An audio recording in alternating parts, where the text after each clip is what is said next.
ဒီ session မှာတော့service level agreement နဲ့ service level objective အစရှိတဲ့ပြင်ဒီ service level management နဲ့ပတ်သက်တဲ့အကြောင်းအရာတွေကို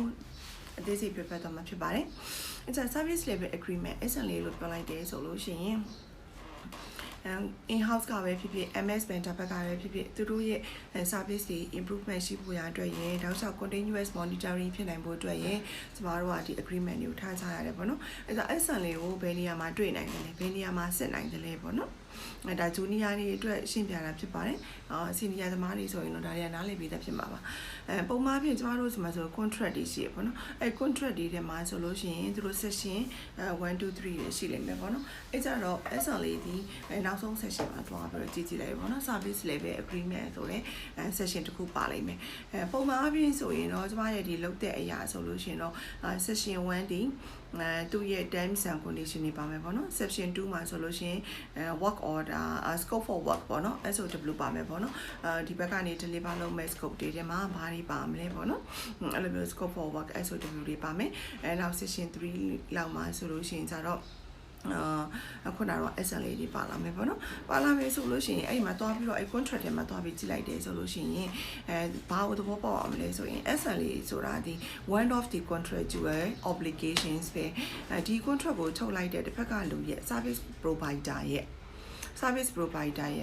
လောက်ကိုလောက်ရမယ် obligations တွေကတခုပဲပေါ့နော်တချို့လူတွေကပေါ့နော်သူကconfusion ဖြစ်တယ်ပေါ့နော်။ဘာလဲဆိုတော့ငါတို့ကပေါ့ cheap price နဲ့ပေးထားတာဖြစ်တဲ့အတွက်ကြောင့်မို့လို့ငါတို့မှာSLAမရှိဘူးပေါ့နော်။အဲ့ဒီလိုမျိုးပြောတဲ့ဥစ္စာကြီး invalid ဖြစ်တယ်ပေါ့နော်။ဘာကြောင့် invalid ဖြစ်လဲဆိုလို့ရှိရင်cheap price မို့လို့reasonable price နဲ့ယူထားတာမို့လို့ service level credit မရှိဘူးဆိုတာကိုလက်ခံတယ်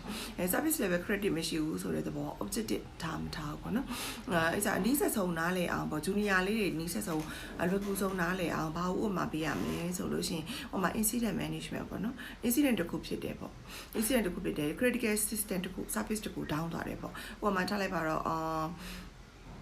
ဖုန်းပေဖြည့်လို့မရဘူးပဲထားလိုက်ပါတော့e-load လိုမျိုး